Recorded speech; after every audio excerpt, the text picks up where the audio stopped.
우리는 어떤 사물을 볼 때 주로 한 측면만 봅니다. 내 입장에서, 부모 입장에서, 한국 사람 입장에서만 봐요. 그래놓고 사물의 전모를 안다고 착각합니다.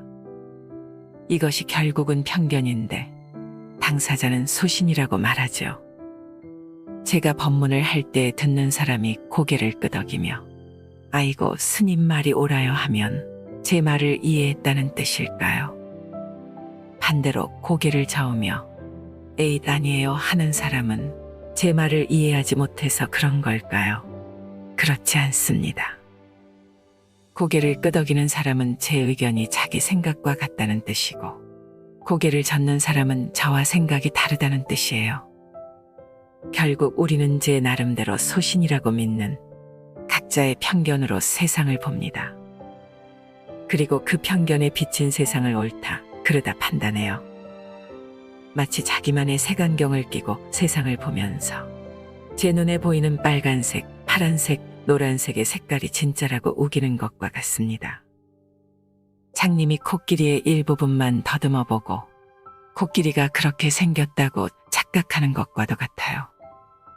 마치 다리를 만져보고는 코끼리가 기둥같이 생겼다고 하고 코를 만져보고는 뱀같이 생겼다고 말하는 것과 같습니다.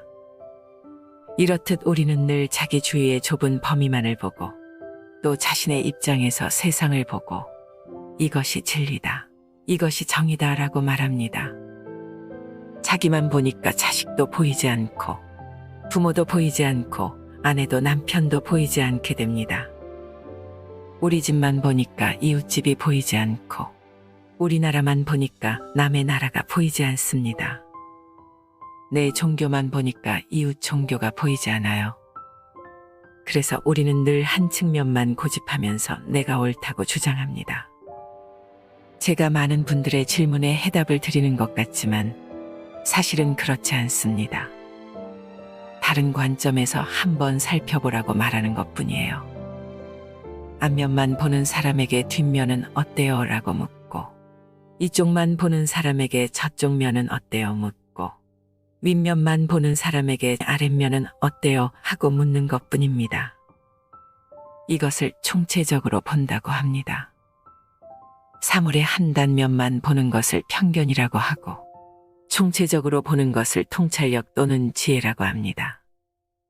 어느 한쪽만을 바라보며 이것이다라고 움켜쥐고 있던 것을 놓음으로써 자기가 문제 삼던 것이 문제가 안 된다는 것을 알게 되는 거예요. 이렇게 사물의 전모를 볼 줄 아는 지혜가 생기면 우리가 갖고 있던 많은 고뇌가 저절로 없어집니다. 마치 어두운 방에 등불을 켜면 어둠이 사라지는 것과 같아요. 그래서 깨달음이라는 것은 한 측면만 보는 것. 장님 코끼리 만지기 식의 편견을 극복하고 두 눈을 뜨고 전체를 보는 겁니다. 나와 남을 같이 보고 우리 집과 이웃집을 같이 보고 내 종교와 내 종교를 같이 보고 내 나라와 내 나라를 같이 보고 남과 북을 같이 보는 것이 깨달음이에요. 전체를 봄으로써 진실을 바로 볼 수 있기 때문에 바른 길로 나아갈 수 있습니다. 어느 날 한 청년이 우리가 사는 세상이 너무 불평등한 것 같다며 이렇게 물었습니다. 저는 왜 키가 170cm밖에 안 되고 이렇게 못생겼을까요? 키가 180cm가 넘고 얼굴까지 잘생긴 사람들도 많은데 말이죠. 그리고 세상에는 왜 많이 가진 자와 못 가진 자가 있고 행복한 사람과 불행한 사람이 있는 건가요? 이게 세상의 법칙인가요? 하느님과 부처님이 말씀하신 세상이 바로 이런 세상인가요? 우리는 왜 자신이 가진 조건이 불평등하다고 느낄까요? 남자에게는 특권이 주어지고 여자에게는 억압이 주어지는 세상에서 여자로 태어난다면 왜 내가 여자로 태어났나 하면서 억울한 마음이 들겠죠. 하지만 본질적으로 여자로 태어나고 남자로 태어나는 것에 좋고 나쁨의 차이가 있는 건 아닙니다. 다만 그 사회가 남자에게는 특권을 주고 여자는 상대적으로 억압하니까 나는 왜 여자로 태어났나 하고 불만을 갖게 되는 거예요. 여자는 남자가 누리는 특권을 가질 수 없기 때문이죠. 남녀를 구분해 남자에게만 특권을 주는 관행이 없어지면 이런 의문 자체가 생기지 않을 겁니다. 따라서 남녀를 차별하는 사회가 문제지, 여자로 태어난 것 자체는 잘못된 것도 아니고 불평등한 것도 아니에요. 간혹 장애인들이 자기 신세를 한탄하는 것도 이 사회가 장애를 가진 사람에게 불편을 주거나 불이익을 주기 때문이지, 장애 자체는 잘못도 아니고 징벌도 아닙니다. 전생에 복을 많이 지은 사람이 부자로 태어난다는 말도 자신의 부를 합리화하는 지배자의 논리에 불과해요. 지금까지 종교에서 사람들이 처한 여러 현실 문제를 두고 하느님을 안 믿어서 그렇다, 전생에 죄를 많이 지어서 그렇다는 식으로 잘못된 가르침을 전파해온 측면이 없지 않습니다. 그러나 예수님과 부처님은 남녀를 차별하지 말라고 가르치셨어요. 또 장애를 가졌다는 이유로 사람을 차별해서는 안 된다고 가르치셨습니다. 피부 색깔로 사람을 차별하지 말라고도 가르치셨어요. 지금 우리 사회는 키가 큰 사람이 멋지다고 생각하니까 상대적으로 작은 사람은 뭔가 부족한 열등한 사람으로 인식합니다. 그러나 키가 큰 것은 큰 대로, 키가 작은 것은 작은 대로 의미가 있어요. 커서 잘할 수 있는 게 있고 작아서 잘할 수 있는 게 있습니다. 저 사람은 키가 좀 크고 이 사람은 키가 좀 작다면 서로 키가 다르다가 진리예요. 그런데 저 사람은 키가 커서 멋있고 이 사람은 키가 작아서 멋이 없다고 하는 것은 그 사람의 인식이 그런 것이지 사실이 아닙니다. 코끼리는 복이 많아서 덩치가 크고 쥐는 죄가 많아서 작게 태어난 것이 아니에요. 자연에는 불평등이 없습니다. 뱀이 개구리를 잡아먹는다고 개구리는 잘못 태어나고 뱀이 더 좋게 태어난 게 아니에요. 종이 다를 뿐이에요. 시대적으로도 양반과 상놈의 차별이 없어지니까 나는 왜 상놈으로 태어났나 하는 생각이 없어졌잖아요. 그런 점에서 작은 것이 아름답다와 같은 혁명적인 사고가 필요합니다. 도대체 키가 작은 것이 뭐가 문제가 되나요? 환경적 측면에서 봤을 때도 작은 것이 좋은 점이 많아요. 옷감이 적게 들고 침대가 작아도 되고 소비를 적게 하니 자원과 에너지 절약에 도움이 됩니다. 이렇듯 우리가 믿고 있는 가치가 과연 진리인지 따져봐야 해요. 편견을 가지고 사물을 바라보면 마치 깜깜한 방에서 손으로 더듬어 물건을 찾는 것과 비슷합니다. 찾다가 부딪혀 넘어질 수도 있고 결정적으로 목표물을 못 찾거나 엉뚱한 것을 가지고 찾았다고 착각할 수가 있어요. 그런데 불을 켜고 사실을 보게 된다면 아, 저기 있었네 하고 금방 알 수 있습니다. 이처럼 통찰력을 갖게 되면 세상 만물을 있는 그대로 볼 수 있어요. 그러면 이게 옳은가 그른가, 이래야 하나 저래야 하나 갈팡질팡하던 마음이 금세 가벼워집니다. 어두웠던 마음이 금방 밝아져요. 따라서 우리는 이 사회의 고정관념으로 자리잡은 지식과 정보에 연연하기보다 사물의 전모를 보는 지혜를 키워야 합니다. 그러면 주변 조건의 노예로 살지 않고 자기 인생의 주인으로 살아갈 수 있습니다. 우리는 흔히 이것은 옳고 저것은 틀리다, 나는 맞고 너는 그르다는 분별의 관점으로 세상을 봅니다. 그래서 늘 시시비비에 끌려다니고 자꾸 경계를 지어서 스스로를 답답하게 묶어놓지요. 그런데 화단에 피어있는 꽃들을 보세요. 형형색색으로 예쁘게 피어있는 꽃들은 서로의 아름다움을 시비하거나 경쟁하지 않습니다. 만약 그 꽃들을 보면서 장미는 진짜 예쁜데 채송화는 왜 저렇게 못났을까 하는 생각이 든다면 그 한 생각으로 그치지 않고 수많은 번뇌가 줄지어 일어납니다. 전생에 복을 많이 지으면 장미꽃이 되고 못된 짓을 많이 하면 채송화가 되나 보다. 그런 분별에 따라 전생이라고도 하고 사주팔자라고도 하고 하늘이 내린 벌이라고도 이름 붙이는 거예요. 그러나 장미는 다만 장미일 뿐이고 채송화는 다만 채송화일 뿐이에요. 거기에는 어떤 의미도 없고 좋고 나쁨의 차이도 없습니다. 세상에는 장미를 좋아하는 사람도 있고 채송화를 좋아하는 사람도 있고 진달래를 좋아하는 사람도 있어요. 사람의 기호와 취향이란 천차만별입니다. 그러니 남의 취향을 갖고 좋다, 나쁘다 할 게 없어요.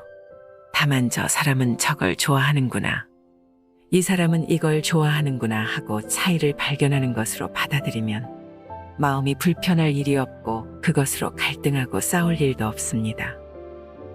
구글에 초청받아 강연을 하는데 직원이 이렇게 물었어요. 최근 들어 부쩍 복잡하고 이해하기 어려운 문제들이 많이 벌어지는 것 같습니다. IS 사태부터 중동의 분쟁, 그리고 에볼라 발생까지 마치 온 우주가 마지막에 다가가고 있는 것 같습니다. 도대체 무슨 일인 걸까요? 이런 일들은 오래전부터 있어 왔고 앞으로도 계속 있을 겁니다. 세상은 하나도 복잡하지 않아요. 다만 내 머리로 이 세상의 변화가 이해가 안 되니까 세상이 복잡하게 느껴질 뿐입니다. 가령 문제는 위기에 몰렸을 때 약자가 보이는 저항의 모습이에요. 따라서 해법은 어렵지 않습니다. 억울함을 풀어주면 해소가 돼요. 그런데 힘으로 억압하려고만 하니까 잠잠해진 것 같다가도 다시 일어나고 수그러든 것 같다가도 다시 확산되는 거예요. 조금 다른 방식의 접근이 필요한데 국가와 국가가 대립할 때와 같이 힘으로 해결하려고 하니까 문제가 풀리지 않는 겁니다. 대응을 달리해야 해요. 인간의 심리를 먼저 이해할 필요가 있습니다. 우리가 볼 때는 얼토당토않지만 그들이 무슨 생각으로 저렇게 행동하는지 연구를 해봐야 합니다. 그렇지 않고 감정에 치우쳐서 눈에는 눈, 이에는 이라면서 똑같이 힘으로 대응을 하면 문제가 오히려 악화됩니다. 내가 와서 무릎을 꿇고 빌어라, 그래야만 대화를 하겠다, 이렇게 나온다면 그건 대화를 하려는 올바른 태도가 아니에요. 정말로 대화를 나눌 의지가 있으면 일단 테이블에 조건 없이 앉는 겁니다. 그런 다음에 사과를 요구해야지. 사과를 먼저 해야만 대화를 하겠다고 하는 건 대화할 의지가 없는 거예요. 그리고 협상에서는 항상 유리한 쪽, 조금이라도 더 힘이 있는 쪽에서 먼저 양보를 해야 실마리가 풀립니다. 테러 조직이나 깡패 조직도 살살 회유를 해야지. 전쟁을 선포하고 몰아붙이면 끝까지 저항하잖아요. 강자가 약자에게 조금 숙이고 들어가면 양보이고 포용이지만 약자가 숙이면 그건 굴복이고 굴욕이기 때문에 그렇습니다. 따라서 정말로 문제를 해결하고 싶으면 강한 쪽에서 뭔가 대승적으로 양보의 조치를 취해야 합니다. 각종 분쟁이 일어나기까지 비극의 씨앗이 언제 뿌려졌는지는 알 수 없습니다. 다만 우리가 기억해야 할 것은 드러난 현상만 가지고 상대를 단죄하려는 것은 문제를 근본적으로 해결하는 데 도움이 안 된다는 사실이에요. 진정한 평화는 상대의 고유성과 특성을 이해하고 인정할 때 찾아옵니다. 현실을 인정하고 그 현실 위에 더 긍정적으로 갈 수 있는 시스템을 만들어가는 것이 갈등을 해소하고 세상을 조화롭게 합니다. 이 현실, 이미 벌어진 일이 내 도덕적 기준에 합당한지 아닌지 분별하는 것은 그 다음 일이에요. 세상의 분노는 상당 부분 이 순서를 뒤집어서 생각하기 때문에 생기는 겁니다. 이미 일어난 현실을 인정하고 이해하려고 하기보다 내 기준을 고집하면서 옳고 그름을 따지려고 드니까 시비가 붙고 다툼이 벌어지고 화가 나는 거예요. 이것은 개인의 경우도 마찬가지입니다. 복잡한 버스 안에서 어떤 사람이 갑자기 내 뺨을 때렸다고 가정해 봅시다. 가장 먼저 분하고 억울한 마음이 들겠죠. 그런데 나중에 알고 보니 내가 그 사람의 발을 밟아 그의 발가락이 부러진 걸 안다면 뺨을 한 대 맞고도 아이고 죄송합니다 하고 사과할 겁니다. 하지만 남의 발을 밟은 줄 모르면 억울하고 분하기만 할 거예요. 자기가 지은 인연을 알지 못할 때는 왜 내 뺨을 때리나 하고 화를 불끈 내게 되고 그러면 상대방은 더 화가 나서 싸움이 커지게 됩니다. 이때 지혜롭게 대처하는 길은 모든 시비 분별을 내려놓고 안으로 돌이켜 내가 지은 인연을 살펴보는 거예요. 나만 옳다고 고집해서 상대를 내쳤던 것이 상대에게 고통을 주고 화를 불러온 것은 아닌지를 돌아보는 겁니다. 개인 문제든 사회 문제든 먼저 자기 자신에게서 원인을 찾아야 진전이 있지. 남만 탓해서는 해결의 실마리를 찾기 어려워요. 설사 근본 원인을 찾지 못한다 해도 감정적으로 맞대응하지 않는 것이 더 큰 화를 피하는 방법입니다. 쉽지는 않겠지만 감정을 뛰어넘는 선택을 할 수 있어야 합니다. 그렇다고 억울한 일을 당하고도 전부 내 문제로 껴안거나 무조건 참으라는 의미는 아니에요. 감정에 치우쳐 문제의 본질을 놓치지 말라는 뜻입니다. 내가 억울한 일을 당했으니 똑같이 대갚아주겠다는 생각은 원수가 원수를 낳고 폭력이 폭력을 부르기 때문에 절대 내가 이기는 길도 아니고 문제 해결을 위한 올바른 길도 아니에요.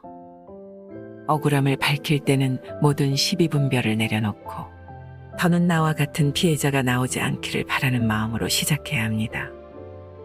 그리고 문제를 밝힐 때는 철저하게 밝혀야 합니다. 어떤 유혹과 회유에도 흔들리지 않아야 해요. 그래서 용기가 필요하고 지혜가 필요합니다. 그러나 분한 마음에서 시작하면 그건 개인적인 보복에 지나지 않기 때문에 누가 거들어줄 수도 없어요. 외롭고 고통스러운 싸움이 될 뿐이에요. 미워하고 원망하는 감정을 내려놓고 우리가 사는 세상, 우리 아이들이 살아갈 세상을 위해 꼭 풀어야 할 숙제라는 생각으로 나서면 이건 내 문제면서 동시에 우리의 문제가 됩니다. 그래서 공감하고 지지해주는 이들이 생겨나요. 그러면 그 과정에서 자기 자신의 고통도 치유되고 세상도 이롭게 만드는 변화가 일어나게 됩니다.